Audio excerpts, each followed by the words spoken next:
Let me, at the outset now, first invite Shri Dhanendra Kumar, former executive director at the World Bank, for his take on the book. So, Shri Kumar, you have the floor. Thank you very much, Professor Chaturvedi, and thank you very much, Arunaji, for giving me this opportunity to be a part of your discussions today. I must first of all congratulate you for this wonderful book. It couldn't have come at a more appropriate time when we are struggling how to achieve our $5 trillion goal. And sitting in Washington today, for example, when I meet my old colleagues in the World Bank and IMF and also discuss something with the US industry in US IBC and so on, I think there are a number of challenges which we are encountering. And I must say your book captures most of them in a delightful manner. You have selected the 10 sectors very aptly, as Professor Sachin Chaturvedi mentioned. I must also compliment you on selecting a day for the release of your book, the birthday of your father, as you just said, 19th May. I didn't know that. And it's only the daughters who remember the fathers. And sitting here in Washington with my daughter, I can say that. So again, I must compliment you on that.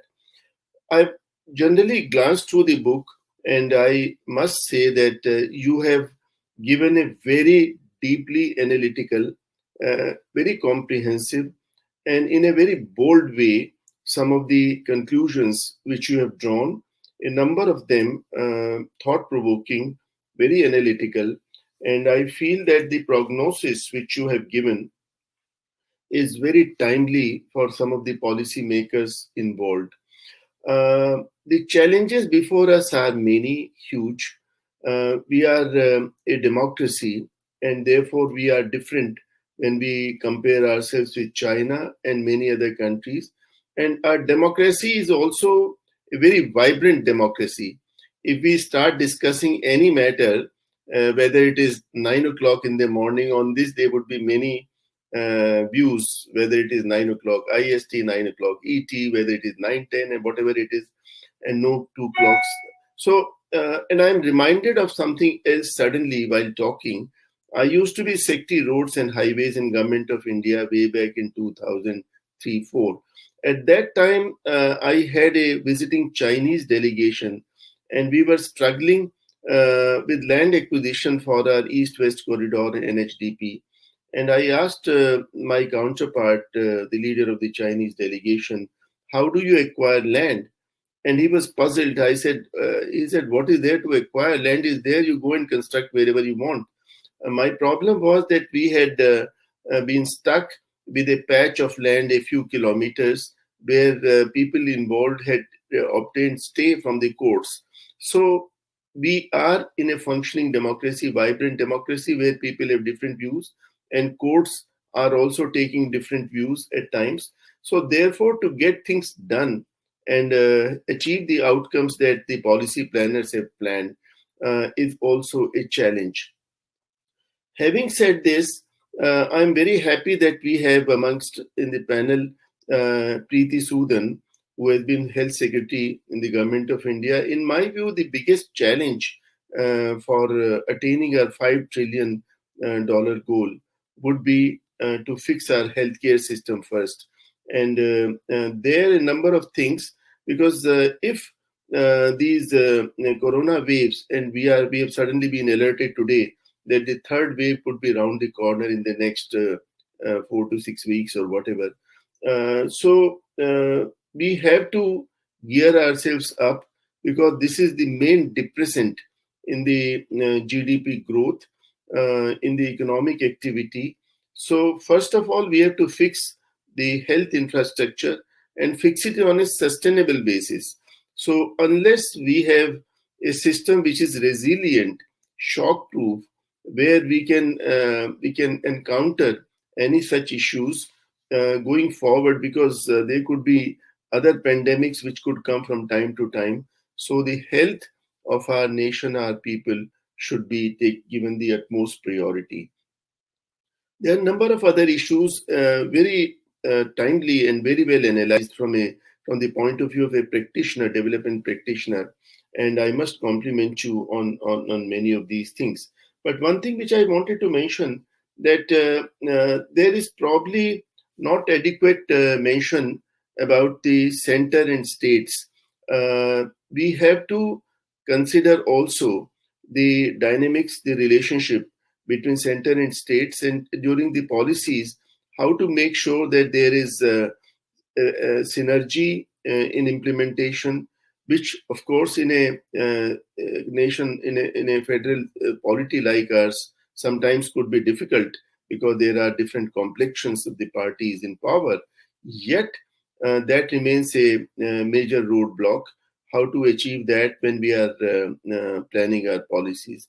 The other aspect which I wanted to draw your attention was the access to various government facilities and incentives by the beneficiaries, especially the poor, the marginalized, the women, and others in remote and other areas, how to make sure that they are aware of what is available. And you rightly mentioned that every panchayat gets about 1 crore of rupees, and every district so much. I didn't realize that they get 1,000 crore or whatever more.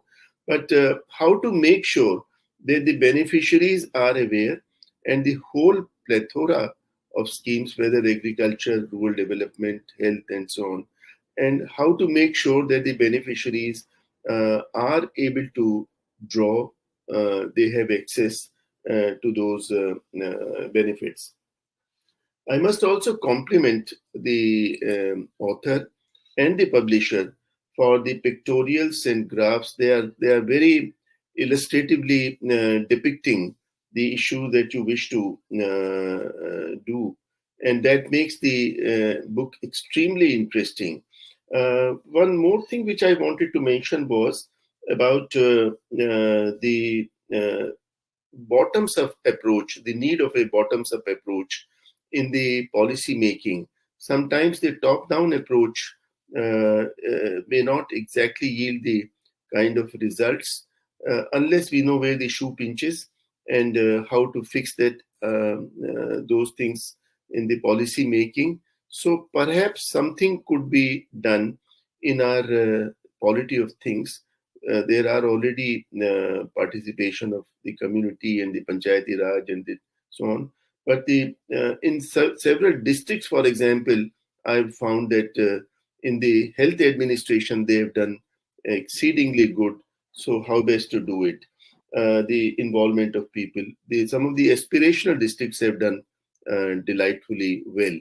So I know that I'm likely to run out of time, and I must once again compliment, and I would just ask the author, how do you feel, Arunaji, we can get the community involvement of the people in order to achieve the kind of results we wish to in a democratic setup, which I think should be one of the key parameters in achieving our target. Thank you once again, and my best wishes. Thank you. Thanks a lot, Mr. Kumar, for very insightful comments. You very rightly described this book as delightful display with timely prognosis. I think it's absolutely correct. And if anybody is tweeting, I think this has to be the title of this event. Absolutely. May I come to you, Mr. Dhanendra Kumar, for your very quick, very short, very brief reaction. Thank you so much, Professor Sachin. Once again, my compliments to Arunaji. Just one quick question is about the role of education in the entire development process. And this particularly assumes importance because it's a state subject. And that brings me back to the center-state synergy in achieving our development goals.